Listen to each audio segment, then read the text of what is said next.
Hey guys, I'm Pirash. நீங்கள் பார்த்துட்டு இருக்கிறது C4 Tech தமிழ். இன்னைக்கு நம்ம சேனலில் பல மாதம் ஆக்சுவலாக பல வருஷமாக பண்ணாத ஒரு வீடியோ பண்ண போகிறோம் PC build. ஸோ இப்போ AMD ரீசெண்டாக அவங்க 7000 சீரீஸ் ப்ராசஸர்ஸை லான்ச் பண்ணியிருக்காங்க. ஸோ அந்த 7000 சீரீஸ் ப்ராசஸர் யூஸ் பண்ணி இன்றைக்கி ஒரு பிசி பில்ட் பண்ண போகிறோம். இப்போ ஆக்சுவலாக எனக்கு கண்ணில் ஒரு சின்ன பிரச்சனை. ஸோ ஒரு சர்ஜரி ஒரு மைனர் ப்ரொசீஜர் ஆப்ரேட்டிங் தேட்டரில் பண்ணுற ஒரு மைனர் ப்ரொசீஜருக்காக இந்தியாவுக்கு வர வேண்டி இருந்துச்சு. ஸோ அந்த பாயிண்ட்டில் சரி ஓகே ஒரு பிசி பில்ட் பண்ணலாம் அப்படின்னு கிகாபைட்க்கு ரீச் அவுட் பண்ணேன். ஸோ பார்ட்ஸ் அவங்க அரேஞ்ச் பண்ணியிருக்காங்க. பேசிக்காக ஒரு ₹1,00,000 பட்ஜெட்டில் பிசி பில்ட் பண்ணலாம் அப்படின்னு சொல்லி தான் இதை கான்செப்ஷலைஸ் பண்ண ஆரம்பித்தேன். பட் இம்ப்ளிமெண்ட் பண்ணையில் கொஞ்சம் பட்ஜெட் ஏறி 1.2 lakhs இருக்குது. சில விஷயங்கள் நீங்கள் கட் பண்ண முடியும். எல்லாத்த பற்றியும் இந்த வீடியோவில் டீட்டெயில்டாக பார்ப்போம். எனிவே ஏற்கனவே ஒரு ஷார்ட் வீடியோ அப்லோட் பண்ணியிருந்தேன் இந்த பிசி பில்ட் பற்றி. அதை பார்க்கலன்னா எங்கள் கார்டு கொடுக்குறேன், செக் பண்ணி பாருங்கள். ஸோ இந்த வீடியோவில் எந்த பார்ட்ஸ் நான் யூஸ் பண்ணியிருக்கேன், ஏன் இந்த பார்ட்ஸை சூஸ் பண்ணேன் அப்படிங்கிறத பற்றி பார்ப்போம். அது மட்டும் இல்லாமல் game play plus benchmarks எல்லாத்தையுமே இந்த வீடியோ எண்டாகிறதுக்கு முன்னாடி பார்க்கலாம். ஸோ முதல்ல ப்ராசஸர்னு வரையில் இனிஷியலாக 1 lakh டார்கெட் பண்ணதுனால AMDயோட Ryzen 5 7600X யூஸ் பண்ணலாம்னு நினச்சேன். ஏன்னா அது ஒரு கரெக்டான ஃபிட் மாதிரி தெரிஞ்சுது. நல்ல காஸ்ட் எஃபெக்டிவ் ப்ராசஸர், நல்ல மிடில் கிரவுண்ட் ப்ரைஸ் பர்ஃபார்மன்ஸ், அந்த ரேஷியோ நல்லா இருக்குது. ஆனால் அவைலபிலிட்டி இஷ்யூஸ் இருந்ததுனால கொஞ்சம் ஒரு படி மேலே போக வேண்டி இருந்துச்சு. இந்த மாதிரி சில டெசிஷன்ஸ் எடுத்ததுனால தான் அந்த ₹1,00,000 பட்ஜெட் லைட்டாக மேலே போயிடுச்சு. எனிவேஸ் இங்கே 7600X Ryzen 5க்கு பதிலாக 7700X Ryzen 7 யூஸ் பண்ணியிருக்கேன். ஸோ கொஞ்சம் அதிகம் தான் விலை. பட் அதுக்கு நம்மளுக்கு 2 extra cores plus 4 extra threads கிடைக்குது. ஸோ சப்ஸ்டான்ஷியல் டிஃப்ரென்ஸ் இருக்கும் மல்டி கோர் பெர்ஃபார்மன்ஸ்னு வரையில். இப்போ போர்டுன்னு பார்த்தீங்கன்னா கிகாபைட்டோட B650 Aorus Elite யூஸ் பண்ணியிருக்கேன். ஸோ இது 7700Xோட நல்லா பேர் ஆகும். இதில் Wi-Fi 6E 2.5 Gigabyte ethernet, covered heat pipes, நிறைய எக்ஸ்பேன்ஷன் ஆப்ஷன்ஸ் இருக்குது. தெர்மல் கார்ட்ஸ் கூட கொடுத்துருக்காங்க M.2 டிரைவ்ஸ்க்கு. எஸ்பெஷலி இந்த M.2 டிரைவ்ஸ்க்கு அந்த ஸ்க்ரூலெஸ் டிசைன் அவங்க இம்ப்ளிமெண்ட் பண்ணியிருக்கிறது எனக்கு ரொம்பவே பிடிச்சிருந்துச்சு. இப்போலாம் வர M.2 NVMe SSDs எல்லா பில்ஸ்லையுமே நம்ம யூஸ் பண்ண ஆரம்பிச்சிட்டோம். ஸோ அப்படி இருக்கையில் அந்த சின்ன ஸ்க்ரூவை நோண்டிட்டு இருக்கணுங்கிறது அந்த பிரச்சனை இல்லாமல் இதில் இருக்கிறது எனக்கு ஒரு பாசிட்டிவாக பட்டுச்சு. இப்போ நான் சொன்ன மாதிரி இந்த டிரைவ்ஸ் ரொம்ப காமன் ஆகிட்டு இருக்கிறதுனால Gen 4 M.2 ப்ரைஸஸும் ட்ராப் ஆகிட்டு இருக்கு. ஸோ இனிஷியலாக Gen 3 NVMe யூஸ் பண்ணலாம் தான் நினச்சேன். பட் இப்போ ப்ரைஸ் டிஃப்ரென்ஸ் Gen 3க்கும் Gen 4க்கும் ரொம்ப அதிகமாக இல்லை. அதனால இங்கே நான் யூஸ் பண்ணியிருக்கிறது ஒரு 500 GB Aorus Gen 4 NVMe. இதில் உங்களுக்கு 5 Gbps ரீட்ஸும் 2.5 Gbps ரைட் ஸ்பீட்ஸும் கிடைக்கும். ஸோ கொஞ்சம் நம்ம பட்ஜெட்டை கட் பண்ணணும் அப்படின்னு பார்த்தா ஒரு Gen 3 NVMe யூஸ் பண்ணலாம். இல்லை இன்ஃபேக்ட் ஒரு ரெகுலர் SATA SSD கூட யூஸ் பண்ணலாம். அதில் இந்த அளவு ஸ்பீட்ஸ் கிடைக்காட்டியும் டீசெண்டான பூட் டைம்ஸ், டீசெண்டான ஆப் லான்ச் டைம்ஸ் கிடைக்கும். ஓரளவுக்கு கொஞ்சம் ப்ரைஸ் எஃபிஷியண்ட்டாகவும் இருக்கும். இப்போ ரேம்னு பார்த்தீங்கன்னா 2 8GB sticks 4800 MHz DDR5 crucial memory use பண்ணியிருக்கேன். AMD பில்டு இதுக்கு இன்னும் அதிகமான ஸ்பீட் யூஸ் பண்ணிடணும், ஏன் 4800 MHz சூஸ் பண்ணேன் அப்படின்லாம் நீங்கள் கேள்வி கேட்குறதுக்கு முன்னாடி அவைலபிலிட்டியை பாருங்கள். இந்த பாயிண்டில் 8x2 காம்பினேஷனில் இல்லை வெறும் 8GB ஸ்டிக்ஸ்னு பார்த்தா கூட இந்த 4800 MHz க்ரூஷியல் மட்டும்தான் அவைலபிளாக இருக்குது. வேறு எதுவுமே மார்க்கெட்டில் அவைலபிளாக இல்லை. அதனால தான் இதை யூஸ் பண்ணேன். நீங்கள் இதே மாதிரி ஒரு பில்ட் பண்ணுறீங்க, உங்களுக்கு அவைலபிலிட்டி இருக்குது, இதோட ஃபாஸ்ட்டான ரேம் கிடைக்குதுன்னா தயவு செஞ்சு அதை யூஸ் பண்ணுங்கள். இங்கே beggars can not be choosers அப்படின்னு சொல்லுவாங்க. அந்த மாதிரி நம்மளுக்கு வேறு ஆப்ஷனே இல்லை. அதனால தான் இதை யூஸ் பண்ணேன். எனிவேஸ் இப்போ கேசஸ்னு வரையில் கைஸ் டிப்பிக்கலாக நான் பிசி பில்ட் பண்ண ஆரம்பிக்கல. எனக்கு பெரிய கேசஸில் பில்ட் பண்ண ரொம்பவே பிடிக்கும். ஏன்னா பில்ட் பண்ணுறதுக்கு ஈஸியாக இருக்கும். ஏதாவது தப்பு பண்ணோன்னா ஒரு கேபிளை பிடிங்கி திருப்பி சொருகிறதுக்கு பிரச்சனை இருக்காது. ப்ளஸ் ஃப்யூச்சரில் ஏதாவது நம்ம நிறைய எக்ஸ்பேண்ட் பண்ணணும், நிறைய ஹார்ட் டிஸ்க்லாம் ஆட் பண்ணணும்னா ஸ்பேஸ் அதிகமாக இருக்கும். ப்ளஸ் அந்த பாயிண்ட்டில் நான் எக்கச்சக்கமாக ஹார்ட் டிஸ்க் யூஸ் பண்ணிகிட்டு இருந்தேன். பட் இப்போலாம் அந்தளவு நான் ஹார்ட் டிஸ்கில் ரிலை பண்ணுறதில்ல. ஏன்னா ஒரு சர்வர் இருக்குது, என் ஹார்ட் டிஸ்க்ஸ்லாம் அங்கே போயிடும்.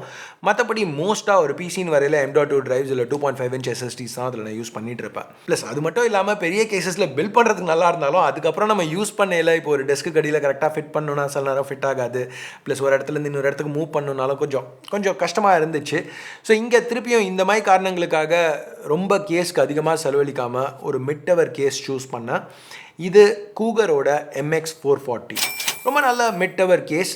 நெகட்டிவ் இல்லைன்னு சொல்ல மாட்டேன். இப்போ உதாரணத்துக்கு எனக்கு இதில் பிடிக்காத ஒரு விஷயம், ஃப்ரண்ட் பேனலில் டைப் சி கிடையாது.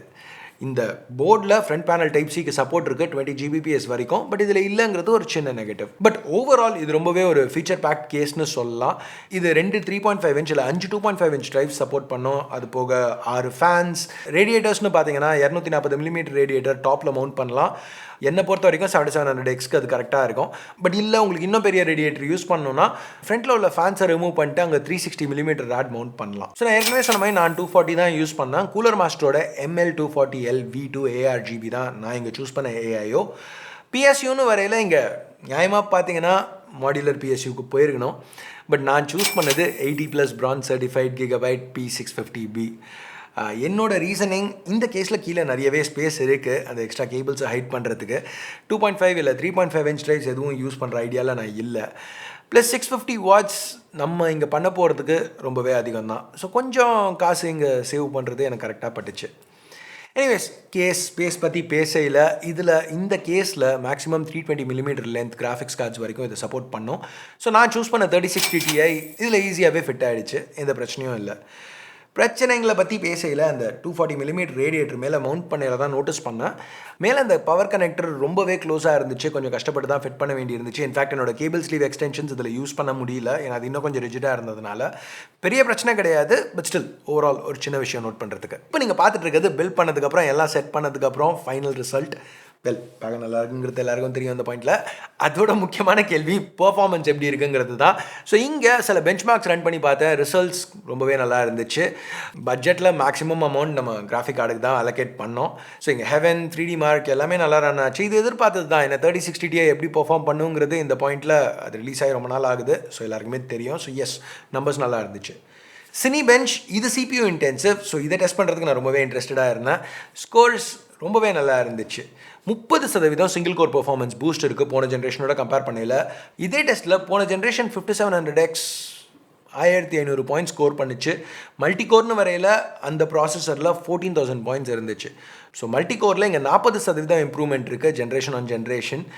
இதெல்லாம் தியரி தான். ஸோ இப்போ நம்ம ப்ராக்டிகாலிட்டிக்கு வருவோம். கேமிங் ஸ்பைடர்மேன் ரீமாஸ்டர்ட் முதல்ல விளையாடி பார்த்தேன், நல்லா ஸ்மூத்தாக இருந்துச்சு.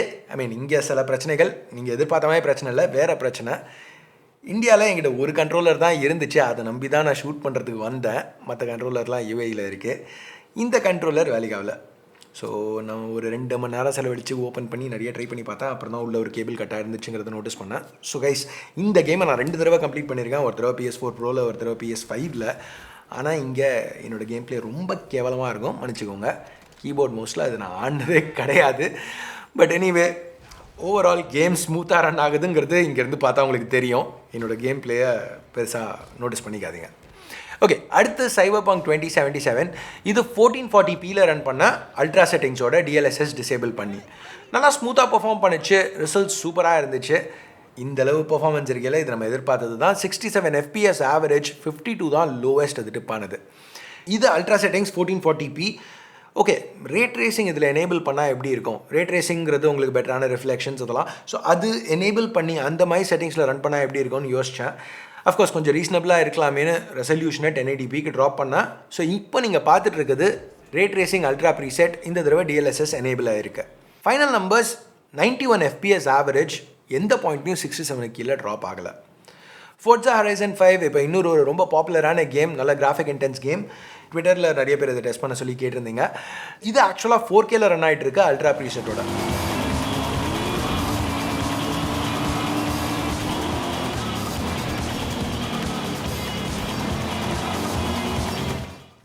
எண்ட் ரிசல்ட் ரொம்ப இம்ப்ரெசிவான 63 FPS. ஸோ ஓவரால் இப்போ நம்ம பில்ட் பண்ண இந்த பிசியால் லேட்டஸ்ட் AAA கேம்ஸை 1440p ரெசல்யூஷனில் ஸ்மூத்தான 60 FPSல ரன் பண்ண முடியும். இதுதான் இந்த பாயிண்ட்டில் நம்மளுக்கு தெரிய வந்திருக்கு. சில டைட்டில்ஸ் இப்போ Forza Horizon 5 மாதிரி சில டைட்டில்ஸில் 4K கூட ரன் பண்ண முடியுது. மோஸ்ட்டாக லேட்டஸ்ட் டைட்டில்ஸ் அப்படின்னு பார்த்தீங்கன்னா 1440p ஒரு ஸ்வீட் ஸ்பாட் மாதிரி தெரியுது. சில கேசஸில் 4K கிடைக்க சான்ஸ் இருக்குது. பட் 4K வேணும்னா யூஸ்வலாக ஏதாவது காம்ப்ரமைசஸ் இருக்கணும். அல்ட்ரா ப்ரீசெட்டில் ரன் பண்ணுறதுக்கு பதிலாக ஹை இல்லை மீடியமில் ரன் பண்ண வேண்டி இருக்கலாம்.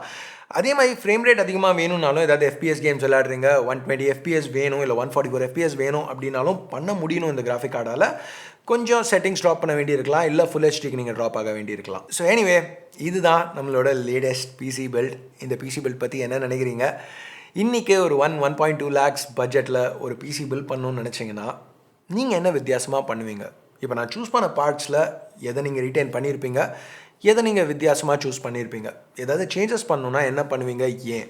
கீழே கமெண்ட்ஸில் சொல்லுங்கள்.